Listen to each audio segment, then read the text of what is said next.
விருதுகள் வழங்கும் விழாவை தலைமை வகித்து நெறிப்படுத்திக் கொண்டிருக்கிற reverend doctor Sam S Peter அவர்களே, ரெவரண்ட் சதீஷ்குமார் அவர்களே, இந்நிகழ்வில் பங்கேற்று தேவ செய்தி மற்றும் ஆயர்கள் அபிஷேகம் செய்து இந்நிகழ்வுக்கு சிறப்பு சேர்த்திருக்கிற தேசிய தலைமை பேராயர் reverend doctor V Moses Kalaiselvam அவர்களே மற்றும் இந்த நிகழ்வில் பங்கேற்று இதனை சிறப்பித்துக் கொண்டிருக்கிற பேராயர் பெருமக்களே, ஆயர்களே, பல்வேறு தோழமை கட்சிகளை சார்ந்த சட்டமன்ற உறுப்பினர்களே, நிகழ்ச்சிக்கு வரவிருக்கிற பல்வேறு அரசியல் கட்சிகளை சார்ந்த தலைவர்களே, விடுதலை சிறுத்தைகள் கட்சியின் மாவட்ட செயலாளர் தம்பி நீலமேகம் அவர்களே, மாதாவரம் இளங்கோவர் அவர்களே, மல்லிகை அரசி உள்ளிட்ட மகளிர் விடுதலை இயக்கத்தின் முன்னணி தலைவர்களே, இதனுடன் வருகை தந்திருக்கிற கட்சியின் தலைமை நிலைய செயலாளர் பாலசிங்கம் அவர்களே மற்றும் இந்த நிகழ்வில் பங்கேற்று இதனை சிறப்பித்துக் கொண்டிருக்கிற கிறிஸ்தவ பெருங்குடி மக்களே, உங்கள் அனைவருக்கும் என்னுடைய பணிவார்ந்த வணக்கத்தை தெரிவித்துக் கொள்கிறேன். இந்த நிகழ்வில் பங்கேற்று பலருக்கு விருதுகள் வழங்குகிற வாய்ப்பை எனக்கு வழங்கியமைக்காக முதலில் என்னுடைய நன்றியை குறித்தாக்குகிறேன். இன்று உலக தொழிலாளர் நாள், மே தினம். உலகமெங்கும் தொழிலாளர் வர்க்கம் இந்த நாளை நினைவு கூர்ந்து தங்களின் உரிமைகளுக்காக போராடி உறுதி சிந்தியவர்களை, உயிர் நீத்தவர்களை நினைவு கூர்ந்து வீர வணக்கம் செலுத்துகிற நாள். அதனையொட்டி விடுதலை சிறுத்தைகள் கட்சியின் சார்பில் அண்ணா சாலை அருகே சிம்சன் பூங்கா என்கிற மேதின பூங்கா சென்று அங்கே நிறுவப்பட்டிருக்கிற தொழிலாளர்களின் நினைவு சின்னத்தில் மலர் வளையம் வைத்து அஞ்சலி செலுத்திவிட்டு அங்கிருந்து வேறொரு நிகழ்ச்சிக்கு செல்ல என்னை தோழர்கள் அழைத்த போது செங்குன்றமும் செல்ல வேண்டும், அங்கே இந்த நிகழ்ச்சியில் எல்லோரும் காத்திருக்கிறார்கள் என்ற அழைப்பு வந்தது. ஆகவே அடுத்து நேரடியாக இங்கே வந்து உங்கள் அன்பை ஏற்று நான் உங்கள் முன்னால் நின்று கொண்டிருக்கிறேன். அடுத்தடுத்து பல்வேறு நிகழ்ச்சிகளுக்கு செல்ல வேண்டும் என்கிற ஒரு நெருக்கடியான சூழலில் உங்கள் முன்னால் நின்று கொண்டிருக்கிறேன். இந்த விழாவில் பங்கேற்று பலருக்கும் விருதுகள் வழங்கி சிறப்பித்ததில் எனக்கு மகிழ்ச்சி. 60-65 பேருக்கு மேலாக வழங்க வேண்டும் என்று சொன்னார் நம்முடைய அன்பு ரெவரண்ட் மோசஸ் கலைச்செல்வம் அவர்கள். அடுத்து நான் சில நிகழ்ச்சிகளுக்காக செல்ல வேண்டும் என்ற நிலையில் 10-15 பேருக்கு மட்டுமே இப்போது நாம் வழங்கியிருக்கிறோம். தொடர்ந்து வழங்க இருக்கிறார்கள். அனைவரும் காத்திருந்து அதனை பெற்றுக்கொள்ள வேண்டும். இந்த நாள் மிகவும் முக்கியத்துவம் வாய்ந்த ஒரு நாள். ஏற்கனவே நான் சொன்னதைப் போல உலகமே பாட்டாளி வர்க்கம் நினைவு கூர்ந்திடும் ஒரு உன்னத நாள். ஒரு நாளைக்கு இத்தனை மணி நேரம் என்ற கணக்கு இல்லாமல், வரையறை இல்லாமல் தொழிலாளர்கள் உலகம் முழுவதும் முதலாளிகளின் பிடியிலே சிக்கி வேலை செய்து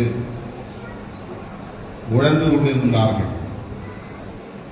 ஒரு தொழிலாளி அது வீட்டு வேலையாக இருந்தாலும் அல்லது கம்பெனி வேலையாக இருந்தாலும் இத்தனை மணி நேரம் தான் வேலை செய்ய வேண்டும் என்கிற வரையறை இல்லை. முதலாளியின் கட்டுப்பாட்டில் அவர்கள் கொத்தடிமைகளாக வாழ்ந்தார்கள். சொல்லப்போனால் தூங்குவதற்கு சில மணி நேரம் ஒதுக்கப்படும். ஒரு நாளைக்கு 20 மணி நேரம் கூட உழைக்கக்கூடிய நிலைதான் இருந்தது. ஆகவே தொழிலாளர்கள் ஒரு நாளைக்கு 8 மணி நேரத்திற்கு மேல் வேலை செய்யக்கூடாது, அதை சட்டமாக்க வேண்டும் என்கிற குரல் உலகம் முழுவதும் ஒலிக்க தொடங்கியது. தொழிலாளர்கள் ஓரணியில் திரண்டார்கள். ஆங்காங்கே போராட்டங்கள் வெடித்தன. அமெரிக்காவிலும் அப்படி போராட்டம் வெடித்தது. சிகாகோ என்கிற நகரத்திலே தொழிலாளர் ஒன்று திரண்டு போராடிய போது அன்றைய ஆட்சியாளர்கள் வெள்ளையர்கள் இந்த தொழிலாளர்களின் போராட்டத்தை துப்பாக்கிச் சூடு நடத்தி ஒடுக்கினார்கள். அந்த துப்பாக்கிச் சூட்டில் பலர் காயப்பட்டார்கள், ரத்தம் சிந்தினார்கள், ஏராளமானவர்கள் படுகொலை செய்யப்பட்டார்கள். அதன் பிறகுதான் உலகம் முழுவதும் இனி தொழிலாளர்கள் எந்த நிறுவனத்தில் வேலை செய்தாலும் 8 மணி நேரம்தான் வேலை செய்ய முடியும், வேலை செய்ய வேண்டும் என்று ஒரு புதிய வரையறை உருவானது. அப்படி அந்த போராளிகள் குருதி சிந்திய நாள் மே முதல் நாள். இன்றைக்கு எல்லோரும் 8 மணி நேரம் வேலை முடிந்தால் மணி அடித்ததும் வீட்டுக்கு செல்லக்கூடிய நிலை ஏற்பட்டிருக்கிறது.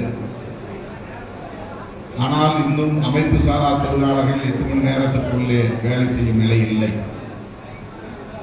அது ஒரு புறம் போராட்டம் நடந்து கொண்டுதான் இருக்கிறது. தொழிலாளர்களுக்கான நலன்களை பாதுகாப்பதற்கான சட்டங்களை அவ்வப்போது திருத்திக் கொண்டே இருக்கிறார்கள். நாமும் போராடி கொண்டே இருக்கிறோம். அப்படிப்பட்ட தொழிலாளர்கள் நினைவு கூர்வதும் இந்த நல்ல நாளில் இந்த திருத்துவ சுவிசேஷ உலகளாவிய மாமன்றம் தொடங்கப்பெற்று 7 ஆண்டுகள் நிறைவடைந்த நிலையில் 7ஆம் ஆண்டு நிறைவு விழாவை நடத்தி கொண்டிருப்பது சிறப்புக்குரியது. இந்த மாமன்றத்தின் 7 ஆண்டு கால பயணம் வெற்றிகரமாக அமைந்திருக்கிறது என்பதற்கு இந்த விருதுகள் வழங்கும் விழா ஒரு சான்றாக இருக்கிறது. அந்த வகையிலே நான் மாமன்றத்தின் 7 ஆண்டு கால பணிகளை பாராட்டுகிறேன், வாழ்த்துகிறேன். இன்னும் இந்த மாமன்றம் நீண்ட தூரம் பயணிக்க வேண்டும், மக்களை நெறிப்படுத்த வேண்டும், அன்பை போதிக்க வேண்டும், அன்பை விதைக்க வேண்டும். உலகில் தோன்றிய எல்லா மதங்களும் அன்பை அடிப்படையாக கொண்டுதான் உருவாகி இருக்கின்றன. அன்பை போதிப்பதைத்தான் கடமையாக கொண்டிருக்கின்றன. அன்பு ஒன்றுதான் மக்களை இணைக்கும். அன்பு ஒன்றுதான் அமைதியை உருவாக்கும். அன்பு ஒன்றுதான் மகிழ்ச்சியை தரும். ஆகவே அன்பை போதிக்க வேண்டும் என்பதுதான் உலகில் தோன்றிய மாமனிதர்களின் போதனைகளாக இருந்திருக்கின்றன. கௌதம புத்தராக இருந்தாலும், இயேசு பெருமானாக இருந்தாலும், நபிகள் நாயகமாக இருந்தாலும், அல்லது மகாவீரராக இருந்தாலும், இந்த உலகில் தோன்றிய மகான்கள் அனைவரும் மக்களுக்கு சொன்ன ஒரே செய்தி, ஒருவரை ஒருவர் அன்பு கொள்ளுங்கள், ஒருவர் இன்னொருவர் மீது அன்பு செலுத்துங்கள். அன்புதான் அனைத்துக்கும் அடிப்படை. அன்புதான் எல்லாவற்றுக்கும் முதன்மையானது, அன்புதான் எல்லாவற்றையும் விட வலிமையானது என்று போதித்திருக்கிறார்கள். நீங்கள் கூட இந்த துண்டறிக்கையிலே 1 யோவான் 4:16 என்கிற வசனத்தை பதிவு செய்திருக்கிறீர்கள். யோவான் 4:16 தேவன் அன்பாகவே இருக்கிறார், அன்பில் நிலைத்திருக்கிறவன் தேவனில் நிலைத்திருக்கிறான், தேவனும் அவனில் நிலைத்திருக்கிறார். 1 யோவான் 4:16 என்ற வசனம் சொல்லுகிறது. ஆங்கிலத்திலே ஒரு முதுமொழியை நீங்கள் படித்திருப்பீர்கள், லவ் இஸ் காட் என்று.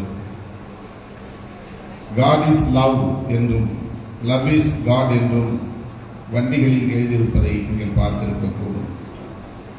கடவுள் எங்கோ இருக்கிறார், ஏதோ ஒரு வடிவத்தில் இருக்கிறார், ஏதோ ஒரு சாம்ராஜ்யத்தில் அமர்ந்து கொண்டு எல்லாவற்றையும் ஆட்டி படைக்கிறார். அவர் வானலோகத்தில் இருக்கிறார், அவர் தேவலோகத்தில் இருக்கிறார் என்றெல்லாம் நீங்கள் கற்பனை செய்ய வேண்டாம். தேவன் அல்லது கடவுள் அன்பாக இருக்கிறார், அன்புதான் கடவுள், அன்புதான் தேவன் என்று யோவான் வசனம் சொல்லுகிறது. ஆகவே கடவுளை நீ உருவமாக தேடாதே, கடவுளை ஒரு குறிப்பிட்ட இடத்தில் இருப்பார் என்று தேடி ஓடாதே.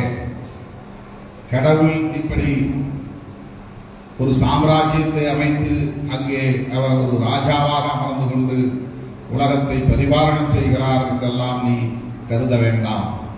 கடவுள் அல்லது தேவன் அன்பாக இருக்கிறார். Love is God, God is love. எவன் ஒருவன் அன்பில் நிலைத்திருக்கிறானோ அவன் தேவனில் இருக்கிறான் என்று யோவான் வசனம் சொல்லுகிறது. தேவனும் அவனில் நிலைத்திருக்கிறார் என்று வசனம் சொல்லுகிறது. ஆக இந்த வசனம் ஒரே ஒரு சொல்லை அடிப்படையாக கொண்டதாக இருக்கிறது, 3 எழுத்துக்களை அடிப்படையாக கொண்டதாக இருக்கிறது. அந்த ஒரு சொல் தான், அந்த 3 எழுத்துக்கள் தான் அன்பு என்பதாகும். அன்பு என்பது ஆங்கிலத்தில் லவ் என்று அழைக்கப்படுகிறது. லவ் என்பது பாலினத்தின் மீதான கவர்ச்சியாக பார்க்கப்படுகிறது. ஒரு பெண் இன்னொரு ஆணை நேசிப்பதும் ஆண் பெண்ணை நேசிப்பதும் லவ் என்று கருதப்படுகிறது. லவ் என்பது கேரிங் அண்ட் ஷேரிங் என்பதுதான். பிற உயிர்களை நாம் பாதுகாக்கக்கூடிய உணர்வை பெறுவதும் அவர்களோடு நம் உணர்வுகளை பகிர்ந்து கொள்வதும் தான் உண்மையான அன்பு. அன்பு என்பது எல்லா உயிர்களிடத்தும் செலுத்துவது. அது ஒரு குறிப்பிட்ட வரையறை கொண்டதல்ல. என் பெண்டு பிள்ளைகளை மட்டுமே நான் நேசிப்பேன், என் குடும்பத்தினரை மட்டுமே நேசிப்பேன், நான் பெற்ற பிள்ளை மீது மட்டும்தான் எனக்கு அன்பு இருக்கும், என் மனைவி மீது மட்டும்தான் எனக்கு அன்பு உண்டு, என் உறவினர்கள் மீது மட்டும்தான் அன்பு உண்டு, மற்றவர்கள் மீது எனக்கு அன்பு செலுத்த வேண்டிய தேவையில்லை என்று கருதினால் உன்னில் தேவன் நிலைத்திருக்க மாட்டார், உன்னில் தேவன் இருக்க மாட்டார். உறவுகள் என்கிற வரையறையை தாண்டி, மனிதர்கள் என்கிற மானுட வரையறையை தாண்டி அனைத்து உயிர்களிடத்தும் அன்பு செலுத்துதல் தான் தேவன் நிலைபெறக்கூடிய இடம், கடவுள் இருக்கக்கூடிய இடம். இதுதான் யோவான் வசனம் நமக்கு சொல்லுகிற செய்தி என்று நான் நம்புகிறேன். எல்லோரும் இந்த மண்ணிலே வெறுப்பை விதைக்கிறார்கள். வெறுப்பை விதைக்க கூடாது, மாறாக அன்பை விதைக்க வேண்டும். அவன் இந்த சாதியை சார்ந்தவன் என்று வெறுப்பது, அவன் இந்த மதத்தை சார்ந்தவன் என்று வெறுப்பது, அவன் இந்த நாட்டை சார்ந்தவன் என்று வெறுப்பது, அவன் இந்த கட்சியை சார்ந்தவன் என்று வெறுப்பது எந்த வகையிலும் மானுடத்திற்கு நல்லதல்ல, உகந்ததல்ல. எந்த பெயரிலும் வெறுப்பை விதைக்கக்கூடாது. பாலினத்தின் பெயராலும் வெறுப்பை விதைக்கக்கூடாது, சாதியின் பெயராலும் வெறுப்பை விதைக்கக்கூடாது, மதத்தின் பெயராலும், இனத்தின் பெயராலும், மொழியின் பெயராலும், தேசத்தின் பெயராலும் வெறுப்பை விதைக்கக்கூடாது என்பதற்காக தோன்றிய மகான்கள் தான் கௌதம புத்தர், இயேசு பெருமான், நபிகள் நாயகம் ஆகிய மாமனிதர்கள். அவர்களுடைய போதனை ஒட்டுமொத்தமாக தனித்தனியே தொகுக்கப்பட்டிருந்தாலும் ஒட்டுமொத்தமாக அன்பை விதைப்போம் என்பதுதான் போதனை. அன்பு இருக்கிற இடத்தில் பாகுபாடு இருக்காது. உயர்ந்தவன் தாழ்ந்தவன் என்ற பாகுபாடு இருக்காது. அன்பு இருக்கிற இடத்தில் ஆதிக்கம் இருக்காது. நான் பெரிய ஆள், நீ சின்ன ஆள் என்ற ஆதிக்கம் இருக்காது. அன்பு இருக்கிற இடத்தில் ஏமாற்று வேலைகள் இருக்காது, திருட்டு வேலைகள் இருக்காது, மோசடி வேலைகள் இருக்காது. தான் பட்டினி கிடந்தாலும் தன் பிள்ளைகளுக்கு கொடுக்க வேண்டும் என்று தாய் நினைக்கிறாளே, அந்த அன்பு இருக்கிறதே, அந்த அன்பு மாசு மறுவில்லாத அன்பு. ஏன்? தான் பெற்ற பிள்ளை என்பது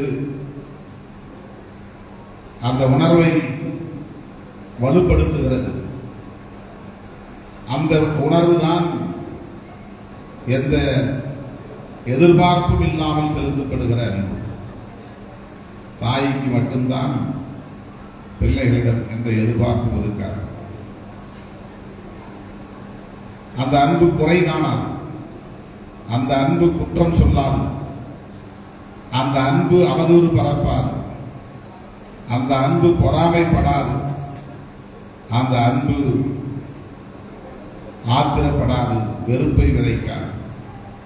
அன்பு பெருக பெருக வெறுப்புக்கு இடமில்லாமல் போய்விடும், ஏமாற்றத்திற்கு இடமில்லாமல் போய்விடும். எல்லோரும் அப்படி ஒருவருக்கு ஒருவர் அன்பாய் இருக்க வேண்டும் என்பதுதான் இந்த வசனத்தின் பொருள். யோவான் சொல்லுகிற இந்த வசனத்தின் பொருள். இந்த மண்ணில் இன்றைக்கு கிறிஸ்தவர்கள் நமக்கு வேண்டாதவர்கள், இஸ்லாமியர்கள் நம்முடைய எதிரிகள், மசூதியை இடிப்போம், தேவாலயத்தை தகர்ப்போம், பைபிளை கொளுத்துவோம், குர்ஆனை கொளுத்துவோம், முஸ்லிம்களுக்கு இடஒதுக்கீடு கிடையாது, கிறிஸ்தவர்களுக்கு இடஒதுக்கீடு தர முடியாது என்றெல்லாம் பரப்பப்படுகிற கருத்துக்கள் வெறுப்பை அடிப்படையாக கொண்டது. அங்கே அன்பு இல்லை, அங்கே நேசம் இல்லை, அங்கே மனிதாபிமானம் இல்லை, அங்கே மானுடம் இல்லை. இப்படிப்பட்ட சக்திகளை உணர்ந்துதான் 2000 ஆண்டுகளுக்கு முன்னால் குற்றம் செய்யாத இயேசு பெருமான் தண்டிக்கப்பட்டார். அப்படி தண்டிக்கப்படுகிற போது கூட அவன் தான் என்ன செய்கிறான் என்பதை அறியாமல் குற்றம் இழைக்கிறான். கர்த்தரே அவனை மன்னியும் என்றுதான் சொன்னார் இயேசு பெருமான். பழிக்கு பழி வாங்க வேண்டும் என்று அந்த இடத்தில் கூட அவர், என்னை இப்படி கொடுமை செய்கிறார்களே, இவர்களை விடாதீர்கள், என்னை பின்பற்றக்கூடியவர்களே, என் உற்றார உறவினர்களே, என்னை இப்படி பொதுவெளியிலே சிலுவை சுமக்க வைத்து, முள் கிரீடம் வைத்து, பொதுவெளியில் அடித்து துன்புறுத்தி ரத்தம் சொட்ட சொட்ட வீதியிலே இழுத்துச் செல்கிறார்களே, இந்த பாவிகளை சும்மா விடாதீர்கள், இவர்களை திருப்பி தாக்குங்கள், இவர்களுக்கு தண்டனை கொடுங்கள், இவர்களை பழிவாங்குங்கள் என்று எந்த இடத்திலும் இயேசு பெருமான் சொல்லவில்லை. அந்த இடத்தில் கூட இயேசு பெருமானின் மொழி என்னவாக இருந்தது என்றால், இவர்கள் தாம் என்ன செய்கிறோம் என்பதை அறியாமல் செய்கிறார்கள், இவர்களை பார்த்து நான் பாவப்படுகிறேன், பரிதாபப்படுகிறேன், இரக்கப்படுகிறேன், கர்த்தரே இவர்களை மன்னித்து விடுங்கள் என்றுதான் இயேசு பெருமான் சொல்லுகிறார். இது எதை நமக்கு சொல்லுகிறது? பழிவாங்கும் உணர்வு கூடாது, பழிவாங்கும் நெறி கூடாது, பொறுமை சகிப்புத்தன்மை நமக்கு தேவை. அதுதான் என் வாழ்வின் செய்தி என்று இயேசு பெருமானின் வாழ்க்கை நமக்கு செய்தியாக சொல்லப்படுகிறது. அருமை தோழர்களே, இந்த மண்ணில் நாம் நம்மை தக்க வைத்துக் கொள்ள வேண்டும், நம்முடைய வாழ்வாதாரங்களை பாதுகாத்துக் கொள்ள வேண்டும், நம்முடைய உரிமைகளை பாதுகாத்துக் கொள்ள வேண்டும், பறிபோகும் உரிமைகளை மீட்டெடுக்க வேண்டும் என்றெல்லாம் நாம் போராடுகிறோம். இந்த போராட்டம் அறவழியில், வன்முறைக்கு இடமில்லாத வகையில் அமைந்திட வேண்டும் என்பதுதான் புரட்சியாளர் அம்பேத்கர் போன்ற மாமனிதர்கள் நமக்கு காட்டியிருக்கிற நல்வழி. எனவே இந்த நேரத்தில் புரட்சியாளர் அம்பேத்கர், தந்தை பெரியார், மாமனிதர் மார்க்ஸ் போன்றவர்களின் கொள்கை வழியிலே இயங்கக்கூடிய விடுதலை சிறுத்தைகள் கட்சியின் சார்பில் சிறுபான்மை சமூகத்தினரின் ஜனநாயக உரிமைகளை பாதுகாப்பதற்காக இணைந்து போராடுவோம். இஸ்லாமியர், கிறிஸ்தவர் உள்ளிட்ட மதவழி சிறுபான்மையினரின் உரிமைகள் பறிபோகாமல் பாதுகாக்கக்கூடிய களத்தில் இணைந்து போராடுவோம் என்பதை சொல்லி, அதற்காக என்றென்றைக்கும் இந்த இயக்கம் தொடர்ந்து உரத்து குரல் கொடுக்கும் என்பதையும் பதிவு செய்து, விருது பெற்ற அனைவரையும் பாராட்டி, அன்பே எல்லாம், அன்பே அனைத்தும் என்பதை சொல்லி, அன்பால் தான் இந்த உலகம் வலிமை பெறும், அதற்கு கிறிஸ்தவம் என்றென்றைக்கும் ஏற்ற ஒரு தத்துவம் என்பதை சொல்லி அனைவருக்கும் என்னுடைய வாழ்த்துக்களை கூறி விடைபெறுகிறேன். நன்றி.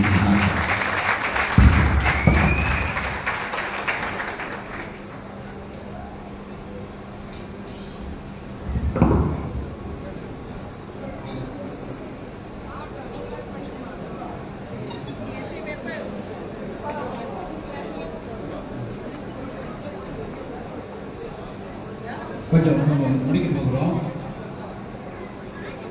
நிச்சயமா அண்ணா வருவாங்கன்னு எதிர்பார்க்கல.